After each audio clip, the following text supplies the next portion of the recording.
Welcome to On the Real Side. I'm Bob Mover, and very, very happy today to have one of my favorite human beings in the world, not to mention one of my favorite bass players. The great Bill Crow is with us. And hello, Bill. Hi. And we have a lot of things we'll talk about with Bill, who is sort of like a real living history of jazz and history of up to the of the world up to now, from the year to 1927, the year he was born, when that was, by the way, the great Yankee team of 1927 is the that's the magic baseball year. Always in my mind, that's like the year. So Bill came to us in that year. It's also the year that Creole Love Call was recorded. It is, and I believe that the year you joined Stan Getz was that 1952. Let's see. Yeah, that's 51 or 52. I've And, lost track. and that's the year I came into the world. Yeah. And I wanted, Bill, I didn't tell you this, but the first trip I made when we visited, we came to New York in the summer. I think it was in 1964. I was 12 years old. The World's Fair was going on, and I was just really newly in love with jazz, and was trying to be a singer at that point. I thought I'd want to do that, Uh-huh. and I was crazy about Mel Torme and Sinatra, but Mel Torme, because he had a voice a little bit more like a kid to me. It wasn't. I had my voice had yet to change. Yeah. Which is why I started playing saxophone, because my voice did change, and now I'm back after my tracheostomy to that voice again that I can no longer sing. But I made my first trip to Sam Goody's, which is what I wanted to say, because I was always told that this was, people had said, when you go to New York, you go to Sam Goody's because that's a great record store. And so I remember being there and seeing this incredible jazz department in Sam Goody's, which they didn't really have that in Florida. There was no record store quite like that because there weren't chains yet. You had department stores with records, and then sometimes you had records, but it was mostly 45s and pop records and that kind of thing. But a huge jazz department, I was amazed. So I bought 4 records that day, and in 2 of those records, 2 of them had Bill Crow on bass. My very first buying jazz experience. Well, I had bought one jazz record at Jefferson Department Store, 2 jazz records earlier, but this was my first experience in New York buying 2 records, and one was Clark Terry, Bob Brookmeyer, the record called Tonight, which was you and Dave Bailey and Roger Calloway, Right. and it had Some Time Ago, and that particular tune actually made me cry. Yeah. It was so beautiful.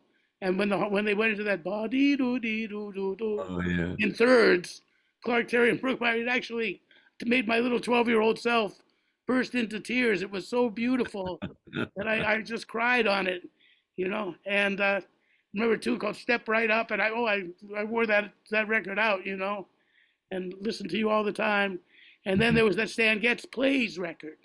Oh, yeah. Him with young Steve, I think, a young Steve on the cover. I think Steve and his oldest son, and Stan's in a T-shirt, Yeah. and Stella by Starlight and Tis Autumn, Hymn of the Orient. Yeah. So those With Jimmy Rainey and Frank Isola. right, and that was just a beautiful record too. So those records I really wore them out literally. I think I had to get them again because I played them so often. And then I remembered when I was 16 and I sat in with Zoot for the first time, you were playing bass. And to me, that was like I had a chance to like be in a movie with Marlon Brando. I mean, Zoot was big to me, but you were also like, a huge, I felt like I had, even though I hadn't done anything in music yet, I was 16 and just hoping to, if I could make the changes, I'd done something. But, Yeah. just there I was sort of like warming up with the New York Yankees. And, because you were at such a high level of playing that, I was just knocked out. And in fact, just not no more baseball analogies, but, you know, going through your biography, by the way, Bill Crow has the best website I've ever seen. This is the best jazz website. It was the most fascinating, brilliant, and intelligent, and easy to follow. The way you've done that, I commend you, Bill. Is that .com or how? I mean, I just Googled It's billcrowbase.com. BillCrowBase.com. Yeah. He narrates his life story there, as we'll talk about Bill as a writer of I just prose. used the software that came with my computer. There was a way to build a web page, so I did it. You did that. Well, it's great, and you've been an avid photographer as well, like much of your life, right? From the time you were a child, you were the high school photographer of your Yeah, class, yeah. and so I guess you've saved a lot of photos too, because of just the pictures themselves were fantastic. It was like such a history of the music, Yeah. and I find that the baseball idea I had was like, I've always been interested like in sports, not just in the Mickey Mantles and the Henry Aarons, but the Duke Snyders and the Jimmy Pearsalls and the Bill Momboquettes and all this. And reading Bill's biography, all of these people that kind of slipped through the cracks. I mean, we'll talk about Jerry Mulligan and Stan Getz and the Zoot and the players that we all kind of know, which Bill has worked with, most of them as well. But there are a bunch of people that I'm really curious to ask you about who are not as well known. So I'm going to just drop some of them in the course of our interview, All right. and just you could give me some impressions of them. It's So, funny, talking about buying your first record. My first visit to New York was in 1945. I was right out of high school, uh, and I had a Commodore record at home that I had bought in Kirkland, Washington. And I found out that there was a Commodore record shop in, I think it was around 42nd Street, a little farther east than Times Square. And I found that place. It was over by the Third Avenue L. And well, I remember the Commodore records. They had some Billie Holiday with Frankie Newton, oh and they yeah, had a lot and of great Toddler's Lexington Page. Garden and the Condon Gang and it was a wonderful, wonderful. They put out just the kind of records that I liked, So I got about 5 or 6 of them, and they packed them up for me so that they wouldn't break. Oh wow, because They if were people don't 78. know, these were heavy acetates. These records were like they weighed a lot. The 78s, Oh yeah, some weight to them, and yeah, also if you dropped them, they were gone. yeah. They shattered like glass, right? I It's mean, funny. Dave Lambert told me a funny story when he was still living up near Boston. He said there was a really hip disc jockey that he liked there, and he got to be friends with. And the guy invited him over to his house one day. He said, "Look, I got this whole basement full of 78s that people send me, and some of them are garbage and some of them are good, worth keeping, Why don't you come over and help me sort them out?" So they're sitting down in this guy's basement sorting these records, and they're putting the good ones in this pile and the bad ones in this pile. And then suddenly the guy reaches over with one of the bad ones and breaks it on Dave's head. And so Dave retaliates and they sit there breaking these records on each other's heads, and then they realize they've broken them all, the good ones and the bad oh ones. no! Oh man, that's well, I mean, those 78s, there was a sound to them too. My friend Brooks Kerr, a piano player, died a few years ago, but Brooks was a real aficionado of the older sounds and older music. And Brooks Oh had a yeah, tremendous, you knew Brooks. I think he used to come with me and sit in sometimes yeah, sure. when we were kids together.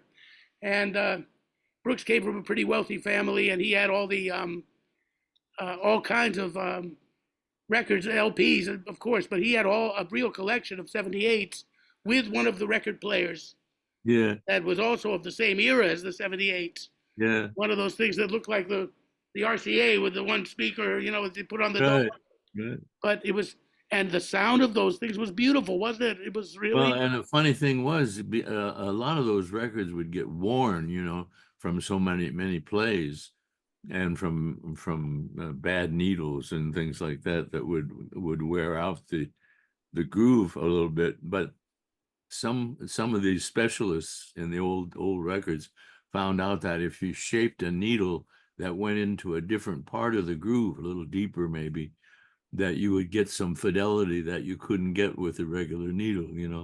really. And so they were copying those records onto tape first, and then onto disc, and now God knows what happens to all those. Nobody's buying CDs anymore. I know, I was told that, but yet to get reviewed, you got to make a CD. It still wants you to make one. You can't just have only download, or sometimes I guess they do now, but Yeah. Well, yeah, that Stan Getz record that Stan Getz plays, he had just left Roost, I think it was. He was with that was Teddy Reeg's label, and right. and he had signed with Norman Granz. So that was And Clef, right? Which was sort of the father of Verve. well, the funny thing was, it happened at a time when they weren't really sure. The 45 had just come out, and they had started to make record players with the three speeds. All right, yeah. And so they weren't so sure when they put things out, which thing was going to be the one that took off. So when we did that record date, Norman put out a 78 of a couple of the tunes that he liked the best, and then he put out a 45 that had something like 8 tunes on it, something like that. Uh-huh. And then there was a 10-inch LP, and they were each one was like one the I think the record was by the label was Mercury, and the 45 it was Norgran, and the 10-inch LP was Clef, I think. And nobody knew how it was going to turn out. So, Well, that's interesting. I didn't know that. and then when the LP really took off, everybody liked the fact that you could have longer tunes and all of that sort of thing. And so a lot of the 10-inch LPs that had been made, like I did one with Al Haig, and uh, they reissued it as a 12-inch. They added some solo stuff. It was a trio record, but they Oh, had a couple of solos. And that happened on several albums that I was on. That it came out again as a 12-inch LP, and then later on as a CD. now what about the speed that was 16? There was also, I had those portable, the fold up stereos, Oh yeah, and it had 45, 33, and 78 and yeah. 16.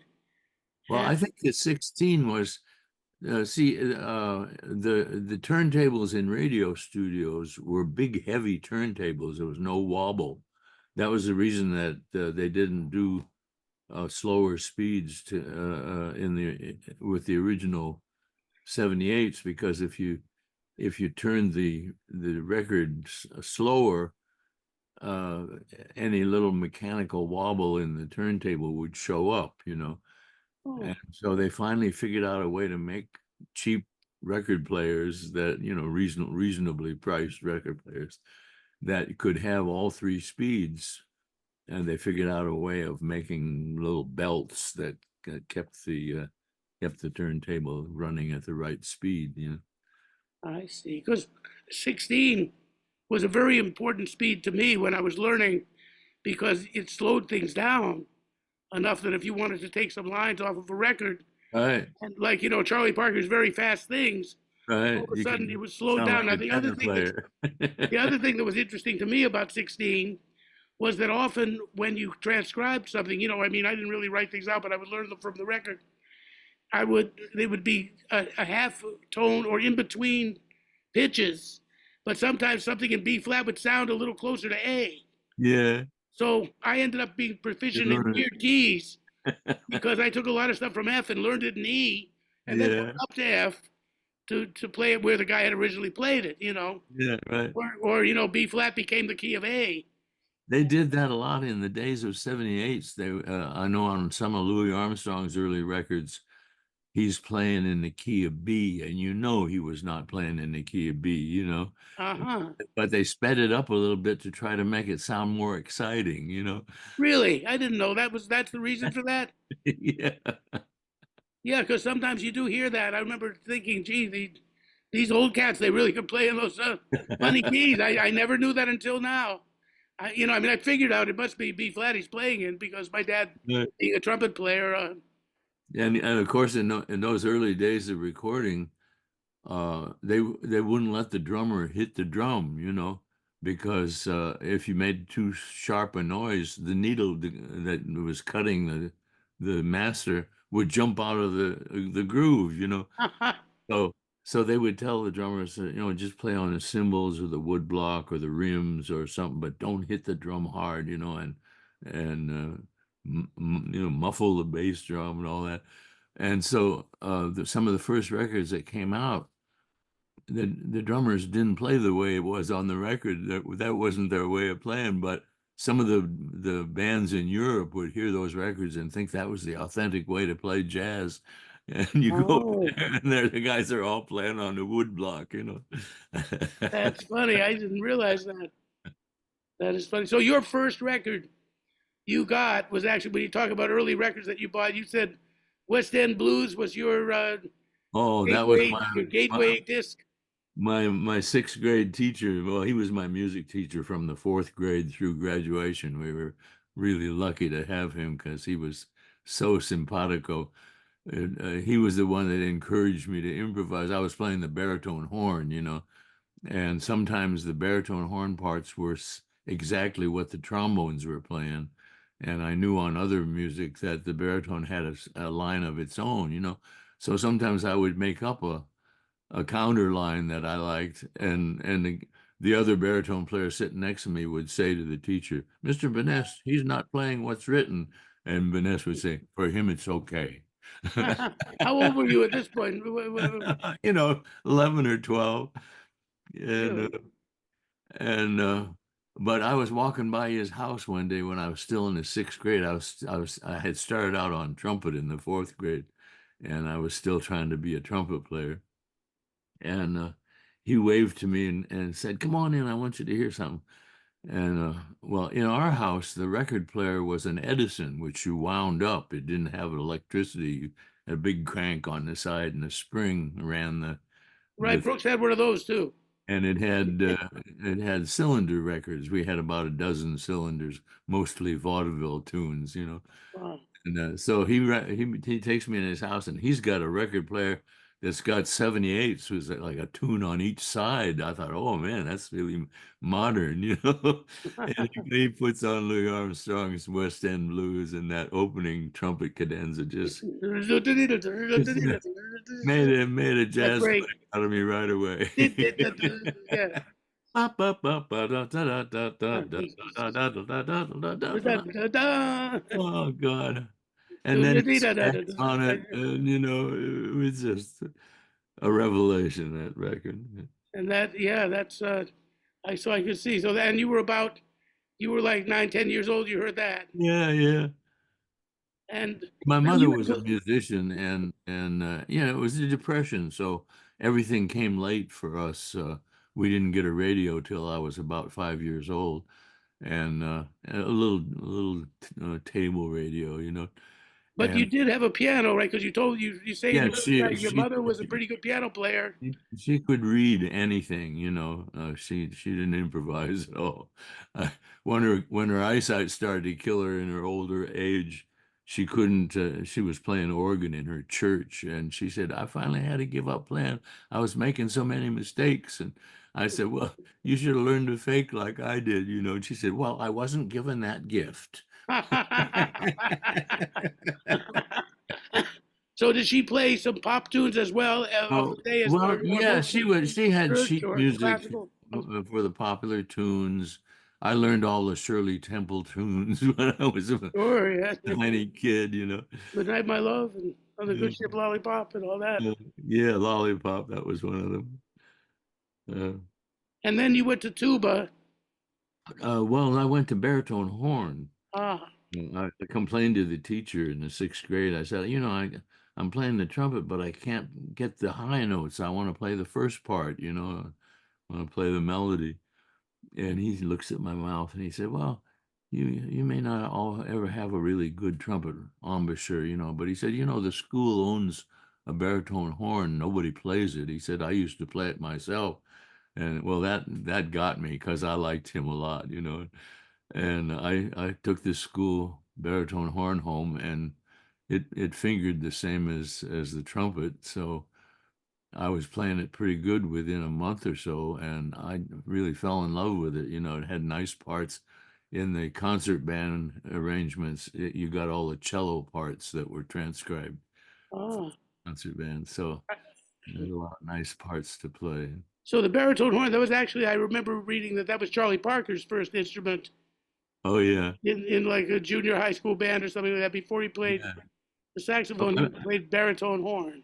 I played that right through high school. I was going to solo contests and playing Herbert Clark things, and And then when I went in the army, I finally got into a band. That took me a long time. And I met this cornet player from Brookline, Massachusetts, who his taste in music in jazz started with Louis Armstrong and ended about Muggsy Spanier. That was it. Definitely, And what they called a moldy fig at the time. right, right. So he taught me that whole repertoire, all those. And uh, our tradition in those days was if you were having a jam session and you picked a tune that you had a record of, uh, uh, if you were a trumpet player, you would take your first chorus would be you would copy the chorus off of the record, and then you go on and try to play your own choruses, but Ah, it was like a salute to whoever had made the record. So I started to do that on the baritone horn. Jack Teagarden was my favorite. wow, yeah, he's And so finally, after about a year of us jamming together, this guy says, uh, baritone's not really a jazz instrument. Nobody plays that. But he said, why don't you get a valve trombone? Juan Teasel plays that, and Brad Gowans plays that. huh. So we were stationed in Maryland then, so I went down into Baltimore and found a secondhand music store, and they had an old valve trombone that I could buy for $30, I think it was. And so I got it, and from then on, that was my axe. I played a little drums from the high school jazz band we had. So it just happened in our army band, all the other drummers in the band were either percussionists or street drummers, and none of them wanted to play the trap set. So when we had jobs at the service club, I sent home for my drums, and I would sit there, and I had a little stand for the trombone. I'd keep that by my side, and if I got a chance to play a chorus, the trumpet player would come over and play the top cymbal, and I'd keep the feet going Oh, that's great, man. That's and fantastic. play my chorus on the That's drum. that's wonderful. Now, so you seem to have always been so musical. Did you always feel that you would be a musician, or did you ever entertain ideas of doing something Oh, else? Or I knew I was going to be a musician because I started out at the age of 4, learning songs from my mother. right, yeah. But everybody that I knew that was a musician, it was their hobby. I didn't know any professional musicians. I knew a couple of teachers, but I knew I didn't want to teach. And so I had never considered it as a main profession. When I started college, they said, "Well, what do you want to study?" And I saw that they had something for a radio announcer, and I thought, "Oh, I could do that." And so when I signed up for it, I found out that all of the interesting courses were in your senior year. They were just giving you like a liberal arts education. So I did a semester before I went into the army, and nearly a year when I came back. But the music came and got me. I didn't. I moved into Seattle to be near the university, and I met all of these musicians. I didn't even know there was a jazz scene in Seattle. Is that when you met like Freddie Greenell, or what was his Greenwell. name? Greenwell, Freddie Greenwell. Yeah.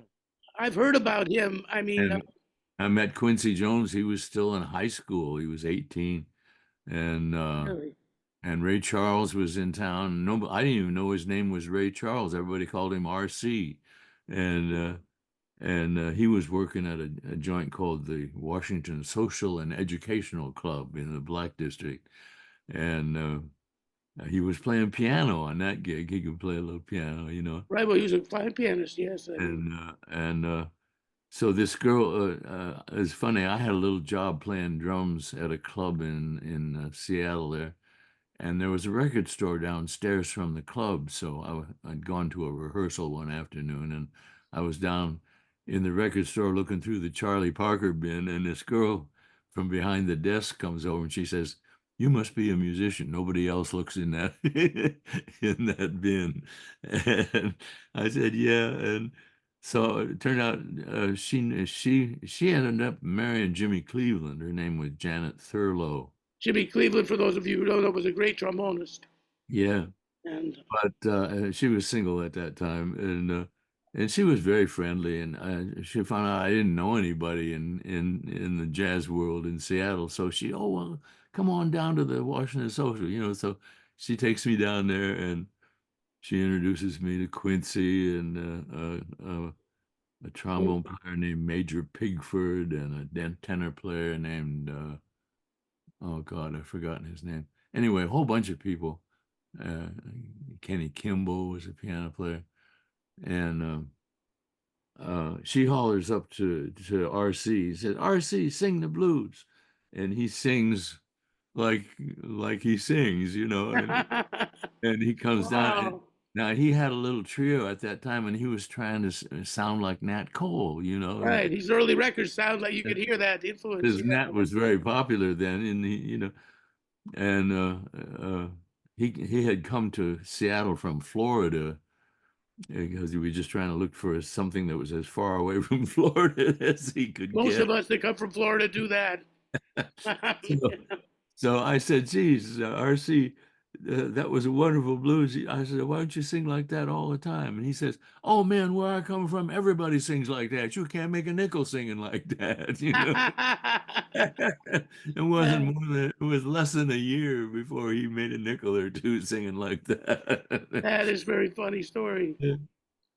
So when did so okay, you went into the army, you met this guy, and you're into Muggsy Span, very traditional music.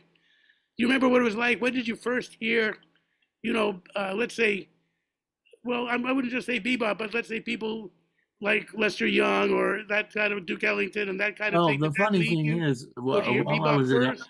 while I Or was in high school, I was collecting records with my after school job. Anytime I got 75 cents together, I go buy another record, you know, and you'd memorize the record and what was on the label and everything about it, you know. And the whoever was stocking, it was just like in a little electric store in Kirkland there that sold some records. There was a little desk in the back behind the refrigerators that they were selling that had a stack of 78s and a little record player you could see if you wanted to buy the record, you know. And I don't know who was stocking him, but it wasn't just the major labels. I was getting Signature and Mo Ash records and Commodore and all of these, and I didn't know about different styles, you know. I just thought it was all jazz. So I found out about Eddie Miller and Mary Lou Williams and Bill Coleman, people like that, and Don Byas, just from the records that were available at this little store, you know. now Eddie Miller is funny because a lot of people don't know Eddie Miller. I heard a little bit of him, and he's sort of almost between Bud Freeman and Lester Young. Almost, he's got this. Yeah, right, right. And somehow I missed out on Basie and Lester because none of those records turned up where I was buying records, you know. And wasn't until I got into the army somebody had a record player and he had some Lester Young records, and I said, "Oh, that's nice." And he said, "Well, this guy's I see he's playing in Baltimore." So we all went into Baltimore and found this little club, and it was just a bar with the piano inside the bar, like a circular bar, you know. Uh-huh. And so you're sitting about 2 feet away from the musicians, and there's Lester, and Roy Haynes was the drummer. He must have been about 19 years old. Oh man. And Jimmy Jones was the piano player, and I can't remember who the bass player. I wasn't paying attention to the bass players in those days, but I sat there and just drank up what Lester was playing. It was it was a trumpet player with him, Jesse Drake's. Jesse Drakes, yeah. Yeah. I used So to play with Jesse the Alibaba years ago in New York. oh, wonderful. Yeah, had a So steady gig so under the bridge. that was my first, chance to personally hear some jazz in person. And then after I got out of the army, uh, Louis Armstrong came through Seattle, and I got to hear him in person. And Spike Jones and his City Slickers came and played. They played the first half of the concert. They just played straight Chicago jazz, and then they went out and put on their fancy suits and came back and played all of their funny stuff, you know. Yeah, they were well-known comical band for those of our younger Yeah. viewers. And now, but you're going to the bass is kind of an interesting story because you got a gig in the mountains. Was it the Catskills or one of those?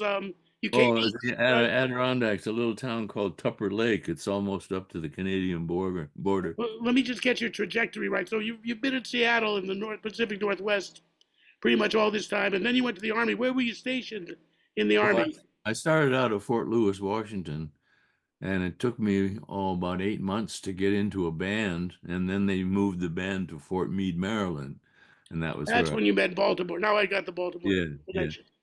So when I got back to Seattle, got out of the army and started hanging out with all these, I was going to jam sessions, and playing my valve trombone, and I run into this drummer who was from Olympia, Washington, but he'd been in New York, and he knew Bird and JJ, and he was a part-time junkie, all that. And he liked me, and he liked my talent, but he thought I was the most innocent person he'd ever met, and he decided he was going to hip me. So he told me all this gossip about the whole jazz world. He knew who was with who and who had done what to who and all that. And so I was still playing a little drums, and he had a gig with an organ player, just him and the organ player, and he loved Dave Tuff. He thought he was the best drummer of He was all, a great drummer, wasn't he? Though. and so he kind of played like that, and he let me sit in a couple of times. He sent me in as a sub once because he knew I didn't play good enough to steal his job. And so I was sitting up in his apartment one night, and he said, "Well, what do you think about when you're playing the drums?" And I said, "Well, keeping the time steady and trying to find the cymbal sound that the soloist likes, and I don't know, following the nature of the tune." He said, "Well, what about swing?" And I said, "Well, I know everybody talks about swing, but I'm not really sure what that is." Well, he got out, let's see, it was a V disc of Jumpin' Pumpkins and Duke Ellington. With Uh, Jimmy Blanton. yeah, he got the Columbia record of Avenue C, Basie. He got Dodo Marmarosa's Mellow Mood trio record. And all of these things like had a real swing to him, and he danced the swing as we were playing the music. And I saw immediately what he was talking about. It was like a really Oh, physical, graceful thing. wow. So, and I still think about what he said, "Did you ever roll a tire down the road?" And I said, "Yeah." He said, "Well, once you get it rolling, you don't have to keep pushing it. You just kind of guide it a little bit, and it rolls of its own." He says, "That's the way swing is." What a beautiful analogy. They should frame that and teach it in every jazz education class I mean, every university in the world should have the rolling of the Yeah. tire. This is like a job I was working with Joe Puma one time, a guitar player. It was just a library gig for a trio, and the drummer that he had hired got a good paying gig and sent in one of his students instead, And the kid hadn't played with other people very much, and it was all right. It wasn't terrible, but wasn't really great. And so when we finished, Joe says, I should say something to the kid. And I said, Joe, the gig's over. We're not going to play with him again. He says, yeah, but somebody's got to say it. So he goes, puts his arm around the kid, and he said, look, says, you don't have to make Bill and I swing. We can do that ourselves. Says, just give a nice groove and go along with things. He says, every time you stick your paddle in the water, you slow the boat down. That's a beautiful way to put it. Yeah, I mean, yeah, Joe was a very funny person. I used to Funny guy. sit in with Konitz, and there'd be he and Chuck Wayne had that duet Yeah. that they did at the half note, and Puma was always had lines. Yeah. You know, uh, He came into a record day no, rehearsal, I guess it was. And somebody had written a whole bunch of odd time signatures on this one tune, like 7/8 and 5/4 and all. And Joe looks at it and he says, "What are these hat sizes?" yeah.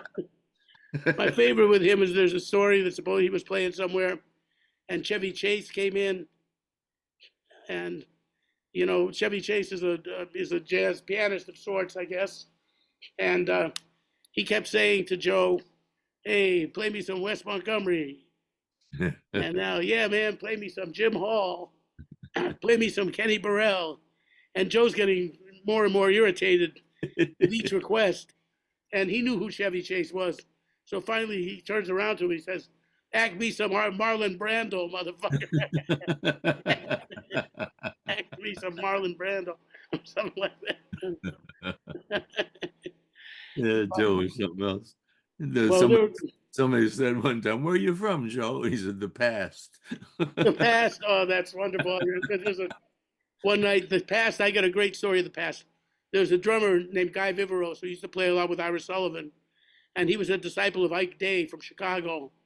And Guy was quite a fine drummer, but he liked to he and Ira were sitting there one night, and they're talking, and I'm there, and Joe says, "Hey, Ira, remember," he had that Chicago kind of thing. "Remember when we played a week in the Beehive? We played that week with Charlie Parker.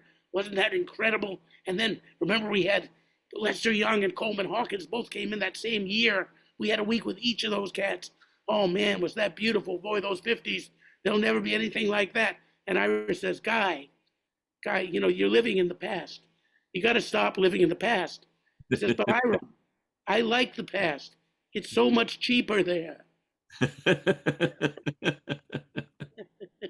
Yeah, it sure was. When I came to New York, my first well, Buzzy brought me out here. He said, "Man, if you want to be a musician, you got to go where the music is. Oh, he was Seattle." that drummer friend of yours, right? Yeah, he says Seattle's a weekend town. You got to go where the music is. So he talked me into coming out here. I think I had $50 and my valve trombone, and so we checked into what he said was a musician's hotel on 48th Street, and they wanted $8 for the night. Remember which one? Was it the Alvin or the No, no, it's no, something that's long gone. It no. was only there for a couple of years. It was on its way out when we arrived. Sorry to And interrupt. and and so I said, Jesus, $8. I can't afford to spend this kind of money on a place to live. So he showed me where Birdland had just opened the month before we got here. And so he showed me where Birdland was, and then he showed me where Charlie's Tavern was. That was where all the musicians hung out Right. in the Roseland building. And so I went over the next day. I went and walked around that neighborhood, and I found over on 8th Avenue a furnished room for $8 a week. And I said, "Oh, that's more like it." And and then I didn't know any during the day. I'd go to Charlie's, and Buzzy would introduce me to people he knew. I met Gene Rowland and Neil Hefti and uh, Mm. Alan Eager, and I can't think of Dave Lambert, early friends. And it was funny. Every time I would meet somebody, then when I'd see them there again, I'd just say hello, and they'd say hello. So that was going on with Neil Hefti for about 6 months, and then Dave Lambert got uh, a call from Neil to do a demo for his wife, Frances Wayne, and he wanted a vocal group in the background. So Dave hired me to sing baritone in the vocal group, and we walk into we did up at Nola's. We walk into Nola's, and Dave says hello to Neil, and he says, and Bill Crow, and he says, Bill Crow, then who's Brew Moore? He thought he'd been saying hello to Brew for 6 months.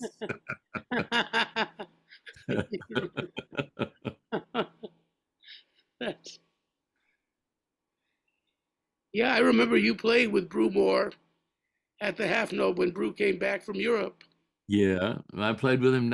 There was a place where they tore that whole building down. It was a place called the Open Door down on the Wharton Square South in the village, and Bob Reisner and some other people started trying to get jazz going in there.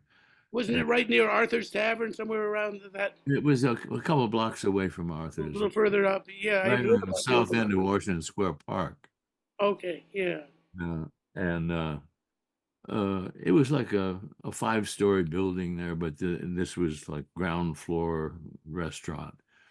And they hired Bird in there. And it's funny, when Bird came in, he hired a country and western band to play opposite him. Bert And did. yeah, and the promoter, Bob Reisner, he said, "What'd you do that for? That's not jazz." And Bird says, "We got to get the turnover." Here's the turnover. Great business mind.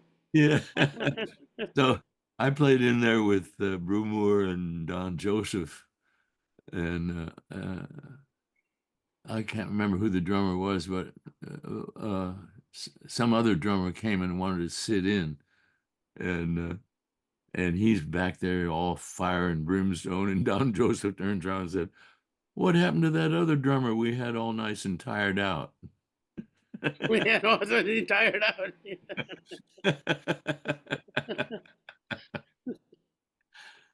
Don was very funny. He was a part-time junkie too, and uh, he, Part-time junkies. I didn't, having worked with Chet Baker, I didn't realize they were part-time.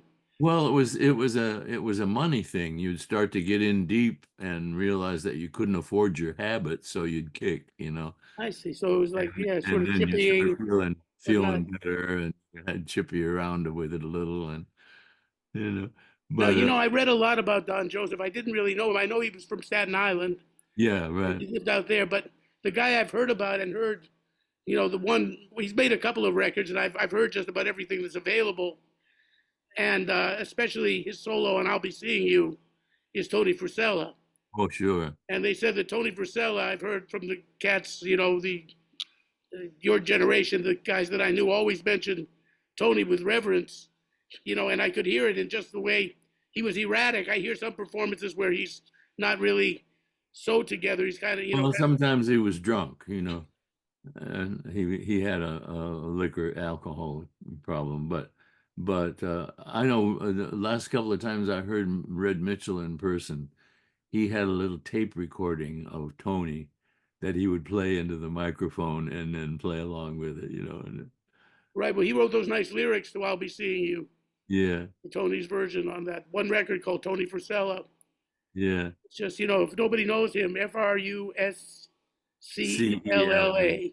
yeah, And he's really, it's he has his own way of playing, very similar in conception to Chet Baker, but different. yeah, I yeah, would say, it's a kind of, but yeah, I mean, he was somebody, another one person that you knew that I wanted to. Tony was. Did you have any experiences with him that you recall, or? Oh, I just remember playing sessions with him. There was a piano player named Bill Triglia that lived over in Jersey. He played with Mingus for a while too. He's on some of those And, Mingus and Tijuana moods and stuff like that. actually, Red Mitchell was, he got diagnosed with a little spotted tuberculosis, and his doctor told him to stay out of smoky nightclubs for at least a year. And so he was playing mostly over at Billy's house, and he got in the habit of playing real soft. And his solo conception was so brilliant that you didn't mind that it was soft because it was just in somebody's living room. But when he came back finally to start playing at Birdland, you couldn't hear him. Yeah, but Red. Yeah. And then finally amplification came around, and that saved him, and you could really hear what he was playing. Oh. I remember I talked to Red one night, and I had talked to him about. I said, your notes. You're maybe one of the first cats I ever heard that played a longer note on the bass. That like you kind of like lengthen the notes. And he told me a story. He said he worked on that, and that he'd done a record date with Sinatra. You know that story. No. And he said he's doing the record date, and Sinatra walks over to him and says, Red, your notes are very long, very long. He says, oh, thanks, Mr. Sinatra. I've been working hard on, like extending the length of the note. And he says, well, if you play with me, can you keep them a little shorter? And, but, Yeah, well, another person that you probably knew was Dave Schildkraut. sure. He was always seeing UFOs. Yeah, he talked to me about that too. He was not just seeing them; he was taking aboard them. He told me was he seeing them when he was younger, or did this just happen in his later? I think it was later. When I first knew him, he was just another saxophone player, a very good one. Yeah, I mean, he had an interesting kind of style, kind of in between, Bird and Lee Konitz. Though I don't think Konitz influenced him, but No, but I know Bird was interested in him. He thought he was an interesting player. did you get to know Bird like Yeah, to an he extent? was he was good friends with Dave Lambert, who was my first good friend in New York. And I was just changing over from valve trombone to bass.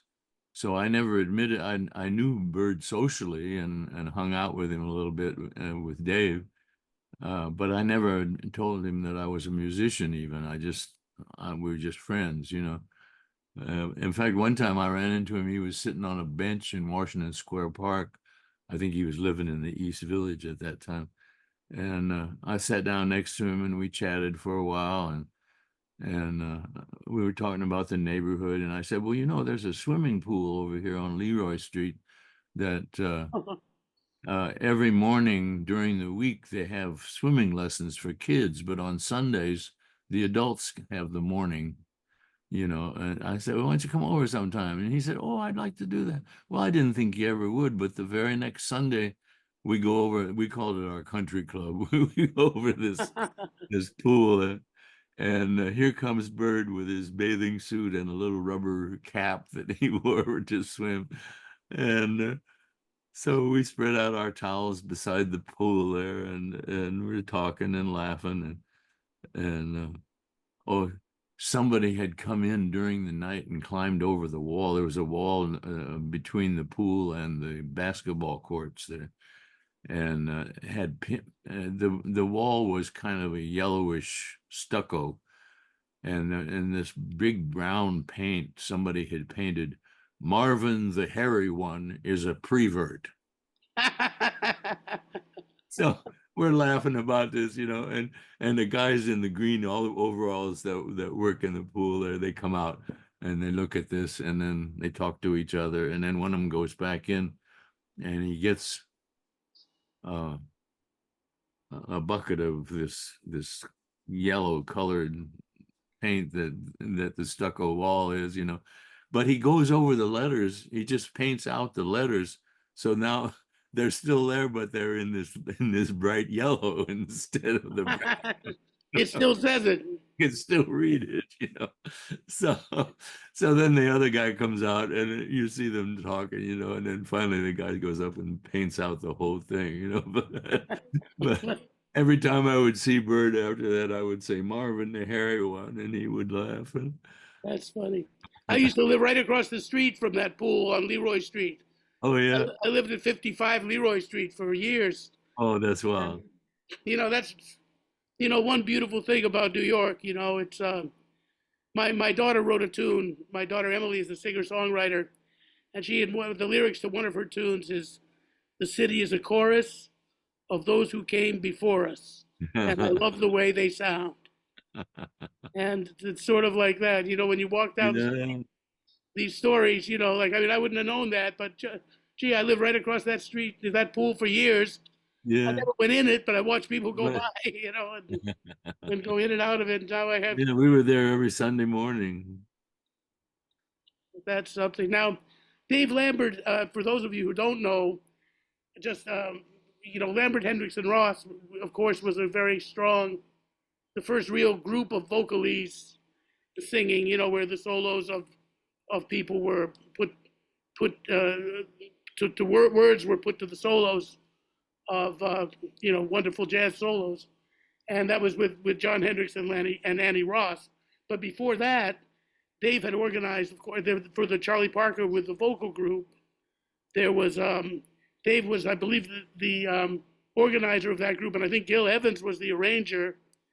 And Oh so, yeah, were you around for that? I mean, that particular, you yeah. must Actually, remember when that happened. I was living with Dave on 10th Street at that time. He found a basement apartment that was real cheap, and he didn't have much income at that time, and so he took me in as a to share that apartment with him, and we were running electric wire into the typewriter store next door because they had shut off our electricity. uh, we were living poor, but we were having a wonderful time. We would have jam sessions down there, and Zoot would come down, and Johnny Robinson, lots of Oh, I interesting. remember Johnny Brew Moore's buddy. Yeah, Yeah, I played with him.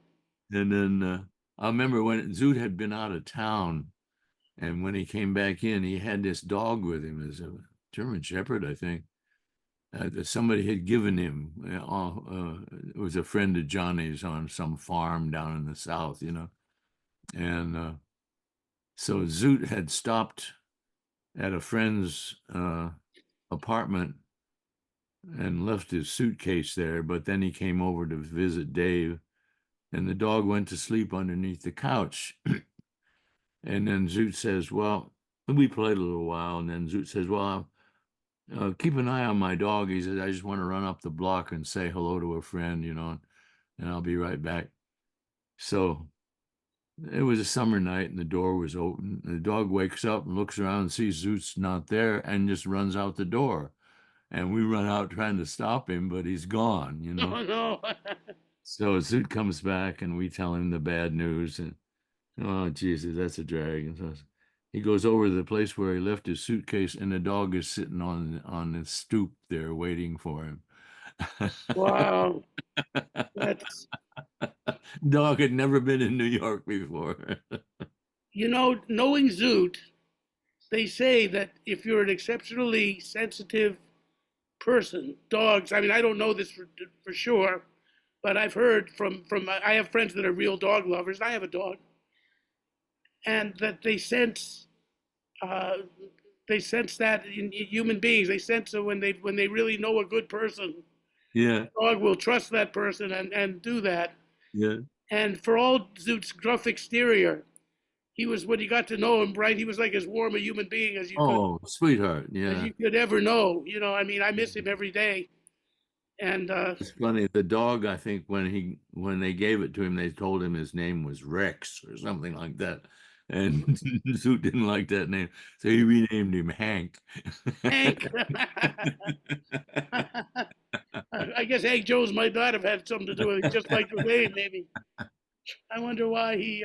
And I think it was just the country boy in him. Yeah, we. Oh, speaking of Zoot, there was another place that, since I'm talking about the mythological olden days with you sometimes, I got to know W. Eugene Smith when I was a kid. I was practicing outside one day, and a student of his came over, and I wasn't playing for money. I just lived in a hotel where there were a lot of old people, and I didn't want to, cause anybody distress, right, from my practicing. So, I would keep my suitcase at the Spotlight Bar. At that time, it was the summer I was 17, and I was living in this hotel on Hotel Kenmore on 23rd Street, which was a, very cheap hotel, but not too bad. It was clean. Right near the YMCA there. I know that. Yeah, it Yeah. wasn't too bad, and but this is on the east side. This is on, but this guy said, well, I got a place where you might practice. So he brought me down. We took a walk, and he took me over to Eugene Smith's place in, what was it, 28th Street or 23rd Street, 26th Street. 26th Street, yeah. Right. And I met Gene, who was this great photographer. For those of you who don't know W. Eugene Smith, I had no idea who he was at the time. I just knew he was the teacher of my buddy, who was a photojournalist, and he was considered one of the greatest photographers ever, right, Bill? He had just left Life magazine. He had been doing all kinds of stuff for them, and he didn't like the editorial policy there. He would set up a thing that had a certain scope to it, and they would cut it down, and Yeah, well, he had and very famous photos of the Spanish Civil War. He would get right, right to the heart of the battle. He would go there. Also, that wonderful photo of the two little kids holding hands with the son in the picture called "A Walk to Paradise Garden." yeah, yeah, That was Gene's photo. But anyway, he introduced me to Gene Smith, and Gene was spending. This was 1969. Gene would spend all day in the dark room, and he said, "Well, can you play for me?" So I got my horn out, and I played Just Friends or something for him. I don't know. And he said, "Yeah, you sound very serious about the music." He said, "You need a place to practice? I got a place for you to practice." So he brought me downstairs, and it turned out to be Hall Overton's apartment. right, right. And Hall was away for the summer. So he said, "Look, You can just have yeah, the you won't steal anything. You look like an honest kid." yeah, And so there I had all of Monk's scores from the Monk and Carnegie Hall, plus the beautiful piano. And, he had two pianos in that yeah, apartment. I that's know he right. taught there. Yeah. Yeah, there were two pianos, and there were ashtrays filled to the brim with cigarette And then, ashes and that he on would have another empty. floor, Dick Carey had an apartment there too, and he used to rehearse a Monday night rehearsal band there. Well, this had all stopped before he told me up until that year or the year before, they've been having regular sessions there. And this drummer, Free, his last, Ronnie Yeah, Free, Ronnie Free, he lived there. right, he was up there sometimes. So I would see him, and then I would just do some practicing, go upstairs, hang out with Gene for a little while, and he'd sneak me a shot of scotch or vodka or whatever he was drinking. Yeah. Well, And David I go, David X. Young was the painter who yes, originally found that building, and he'd rented it out to everybody else, So he had the top floor. but I mean, they did a movie about it. They interviewed me for it, and they I didn't get in the movie, but they used me in the credits. But I really didn't know the jam sessions there. Can you describe like what it was like to, because I heard people like, like Sonny Rollins and Train would show up at the same night that Zoot would be there, and that's it. That's Yeah. the CD that they made from that. Um, yeah, Zoot and Brookmeyer lived near me. I was on Cornelia Street, and he was over on 10th Street, and Zoot was somewhere in the village.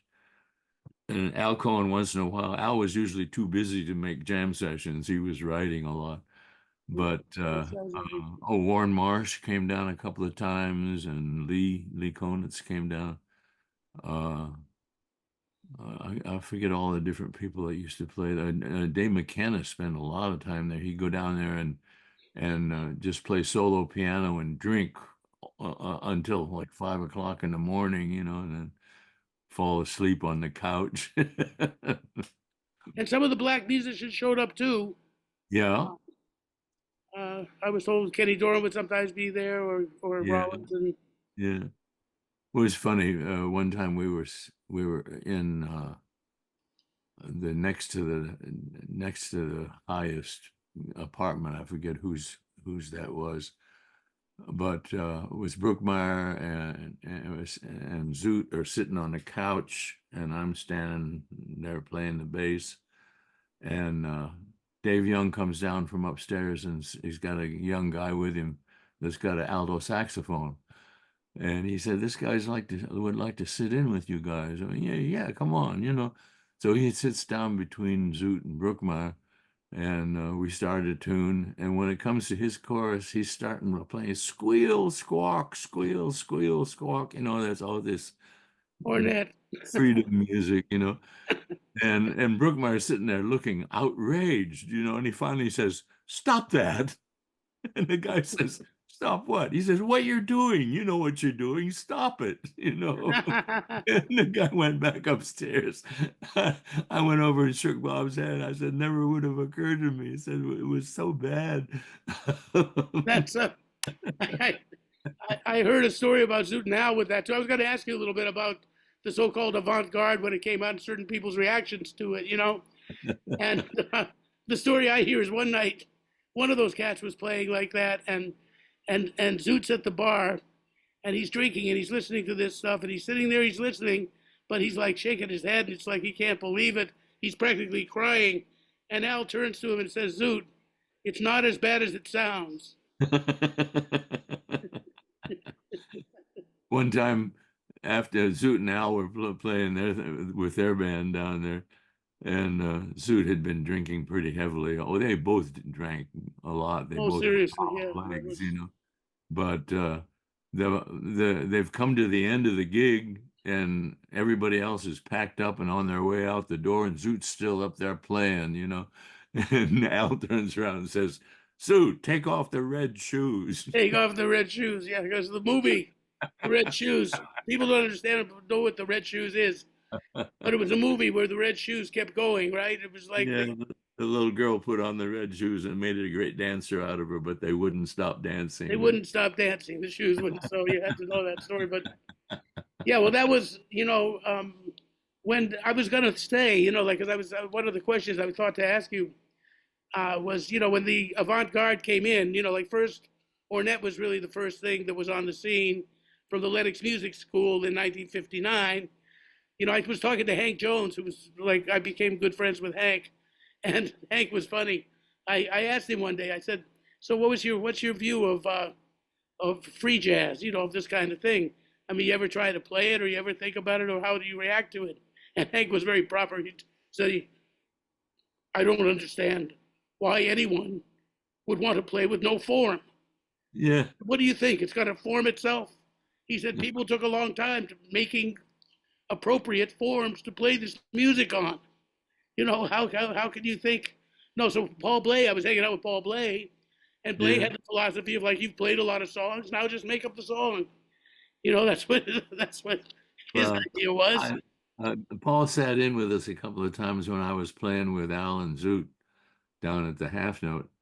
And I mean, he could play the piano, but he would do things that you wonder why, like he would go into another key, and I'd say, "Am I supposed to go with him, or what's the game here?" It's like playing tennis with no net, you know. Uh-huh. Yeah, I mean, yeah. So I mean, generally, I mean, did when so these cats were not at all. I mean, even Brookmeyer, which is very interesting because later on in his life, he was very into 12-tone music, and he got into. Uh, Well, it was interesting when he and Clark had that band. Um, if he was following after, Clark would do like a whole string of choruses, and would build up to something, and really, it was really a formal improviser. Clark. Yeah, and so it would be like the last chorus would really be a climax, and Brookmeyer would always feel like, how do I follow that, So his idea, he would tell me, he says, you stay on the roots of the tune.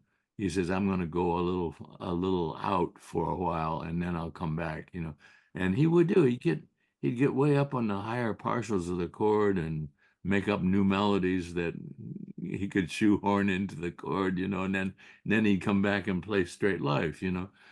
So Well, I think that's I one. was there when Ornette played his first week at the Five Spot, and I was there the first night, and we'd heard all this talk about him. And so I was sitting there with a bunch of writers, uh, uh, Nat Hentoff and uh, oh, I can't think of every. Gittler, Ira Gittler, Dan Morgenstern, Ira Harry was there, Ulanov. so somebody brought Ornette over to introduce him to all of us, and they started asking him questions about his music, and he talked a whole bunch of stuff that about playing on this and I mean, I don't know, harmonic, whatever. Right, harmonic, yes. Yeah. So after all of what he tells us he's going to do, then they get up and they didn't do that at all. They would play some little tune that he'd written that had some charm to it, and then they didn't improvise on the tune. They would just go out and play any old note that came to them.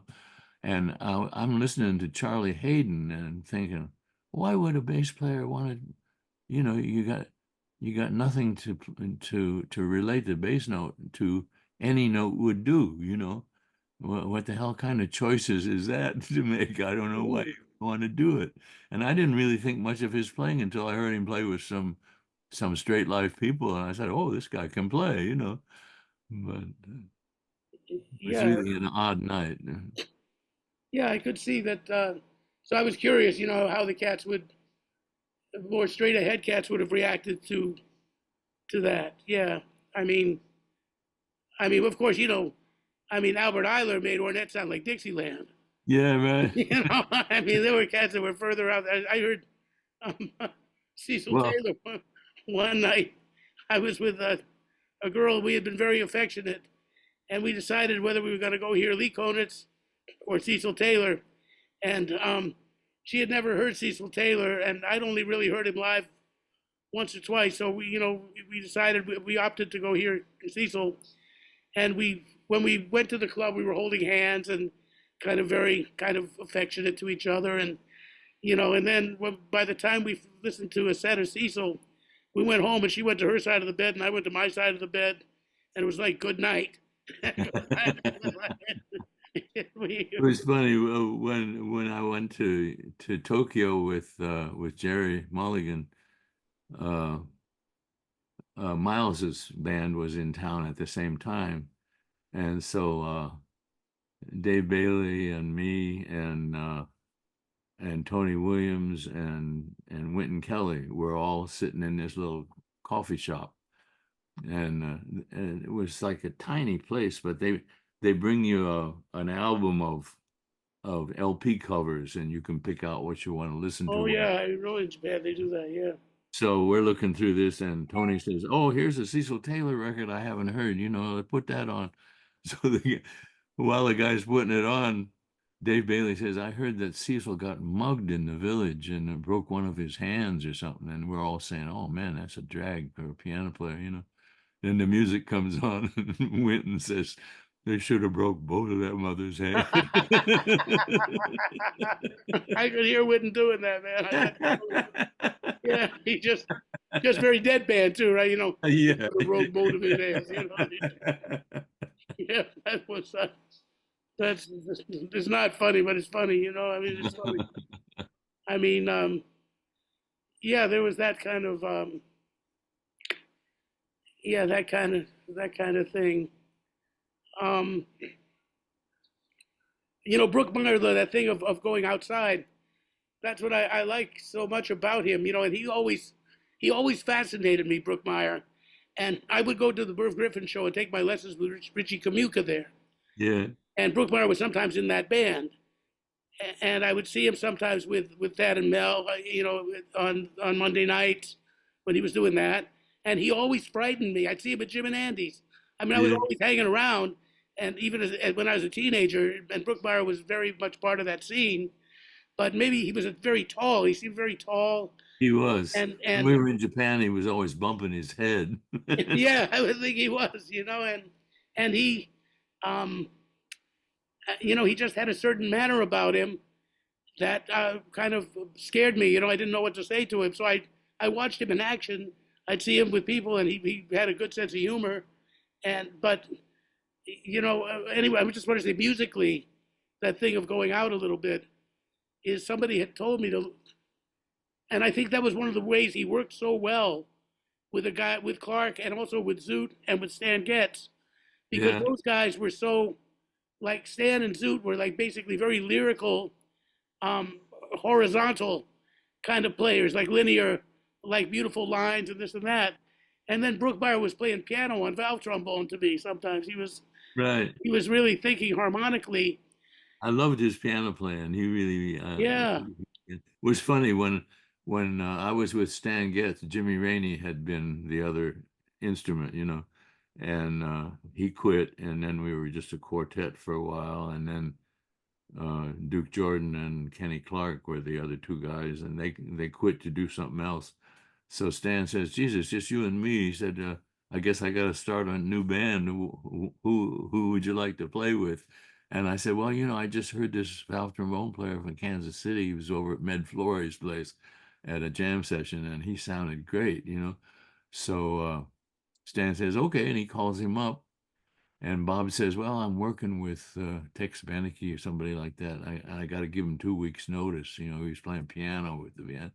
Ah, And so Stan said, "Okay, but I got a gig in 2 weeks that you can be on." And then he comes back to me and he says, we gotta find somebody to." He says, "I think I'll get my old friend Johnny Mandel to play. He's a good trombone player." And so Johnny comes out with us, and I think Alan Levitt was the drummer, and Al Levitt. Oh man. and Yeah. John Williams was the piano player, and I knew both those guys. so we had a week in Baltimore and a week in Washington, and Johnny played so beautifully. And Stan says, "John, if you want to stay on the band, I'll tell Bob to forget it, and you can stay." And John says, "Oh man, I'll never get anything written if I stay out here with you guys." He said, "I'm busy writing some stuff. I better go Oh, back to New York." So it wasn't long after that that he moved to California and really got into it. into writing all those beautiful songs and doing Oh, movie scores and stuff like of that. course, yeah. And I mean, well, so I could say the Brookmeyer thing. I can say to you, it was you, Fredo. You were the one, Well, because it's that funny. really. That rhythm section never really gelled because John Williams was into Horace Silver's way of comping, like shuffle, and he was right on the front end of the beat, and Al Levitt was trying to relax things, so he would lay back a little bit. And I hadn't been playing long enough to have an opinion of my own. I would try to go with one and then the other, and it wasn't really working out. So Stan decided to go back to Teddy Kotick, who had been his bass player before. Well, that And, brings up, wow. and Teddy had been playing with Claude Thornhill. So I went and took the job that he vacated in order to take my job. That